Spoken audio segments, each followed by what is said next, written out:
FYI, I'm going to let you know if you did not notice it. At the bottom of the final page of this chapter of Kingdom, it is said that there is going to be no chapter of Kingdom next week. So Kingdom will be on break next week, so no new chapter at all. In all honesty, I thought, the chapter was on break this week, because when the chapter was taking, a lot longer than normal to come out, I'm like, whoa, what's going on here? But thankfully, it came out. It's better late than never. I think we can all agree to that. So, FYI, if you're unaware, no chapter next week, because it's on break. So, if you're looking for the chapter next week when, Monday, Tuesday, or even the weekend rolls around, no chapter out, is because the mangaka is taking a break. So, with that being said, this chapter of Kingdom focuses on two of our new characters that were recently introduced in Kingdom with the latest events of Kingdom, Jin and Tan. Hopefully I'm saying their names right. So these two characters have been introduced to be incredible archers. They are phenomenal. They know how to shoot a bow and arrow. They are fucking good. And they can wipe out a target from an extreme distance. And in this case, they're finally being shown and to see what they're capable of in actual live combat. Now, obviously, this is their first time on the battlefield. We know this as the reader of Kingdom, and also, when it comes to someone new to the battlefield, obviously, there's going to be a lot of problems. And I feel like many might not understand this when it comes to this chapter, or might have forgotten what it means to be a new soldier, because we have been following Shin for a very long time. We have been following his character and how much he has grown to be a great general of the heavens. We know how much he has trained and how hard he has tried to become better and better with each war he has been in. And because of this, we have seen him grow from someone that, started off to where he couldn't really do much to become what he is today, leading such a large army. But what we see with these two characters, Jin and Tan, they're going through an issue which everybody must eventually face. Can you take a life? But also, this situation we're seeing with Jin and Tan is completely different from anything we've seen from the other main characters of Kingdom, because we gotta take this into consideration.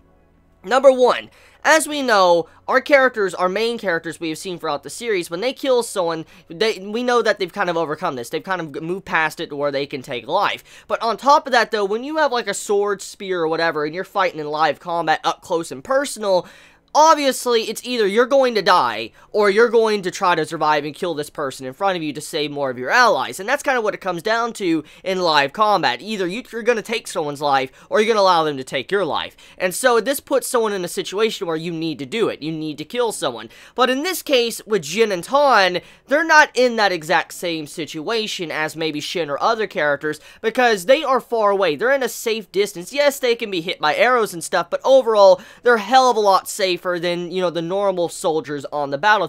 They have a huge gap between the soldiers. They don't have, any risk of being stabbed by a sword unless, someone runs up and all that on horseback and probably takes them out from behind. But that's not going to happen, because this is a, an offensive battle against a castle just trying to defend against an onslaught of a massive army. So Jin and Tan, they're in a good position. However, we gotta remember, they still have to fight someone, and they still have to kill someone. And it's a lot worse on them, because the enemy is not fighting back, but also there is not that lingering pressure to where, holy shit, I am about to die, so I need to kill this man. That's not there in this situation, because they are at such a great distance from the opponent that they're shooting down that they don't need to worry about that in the first place, which complicates the situation and shows what Jin and Tan are currently going through in this chapter and why they cannot take a life. They can make out their face, but the person that they're about to kill, they don't even know they're about to be killed. They're not even trying to fight against them. They're just trying to hold the fort and stand up and fight against this big onslaught of an army.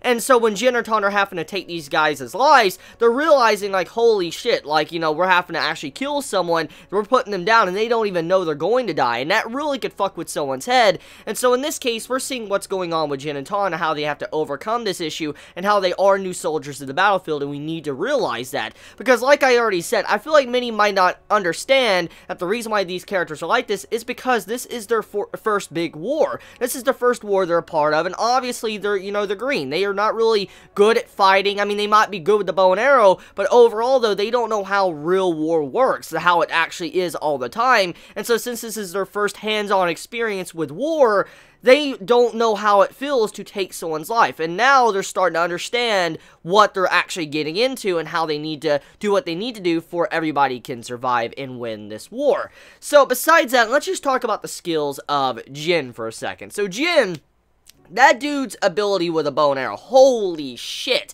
That man is insane. Taking out the individual officers is what I expected, actually, from this chapter. I expected, you know, the two archer bros to come in and just wipe people out and then shoot the officers, because that's what makes sense to me. Taking out the officers, because if you remove the chain of command, the entire, you know, formation of the wall is just going to start to crumble. And so what we're seeing Jin do in this chapter, when he's just wiping out officer after officer, it's making it to where the mountain tribe can actually overcome, you know, the wall and get on top of it, gain some ground, and then eventually open the gate for Shin's unit to go inside and then take over the entire fortress. So everything is looking relatively good right now. And, I mean, I have to commend the skills of Jin even while he is shaking, because the writer of the series made it very obvious that even though that Jin was taking the initiative and he was killing people, taking out the officers, there was a lot of panels showing him shaking. You actually saw visually that he was shaking still even while he was killing people. Even while he was shooting his arrows at the people that was on top of the wall, he was still shaking. Even at the end of the chapter when he lowered his bow and all that and they realized that the mountain tribe got on top, he was still shaking. It wasn't just Han that was shaking, but the brother that was also killing people was shaking. So that's the crazy part about this. He actually put aside his own feelings just to be able to get the job done, but he still was scared. So there's still more going on there underneath the surface of what he is doing. He's just standing strong for his brother. Now, speaking of his brother, Death Flag. Death Flag fucking central. I mean, Jin is probably going to die. I already see it now, because after seeing what this chapter was doing, and seeing how Tan doesn't have the motive to actually shoot, he just can't. Every time he tried to fire at someone, the arrows got lower and lower. It proves to me that this man, he is skilled, because the power on his arrow, it was ridiculous, the way it just stuck in the wall. But it shows that this man doesn't have the motivation to kill someone.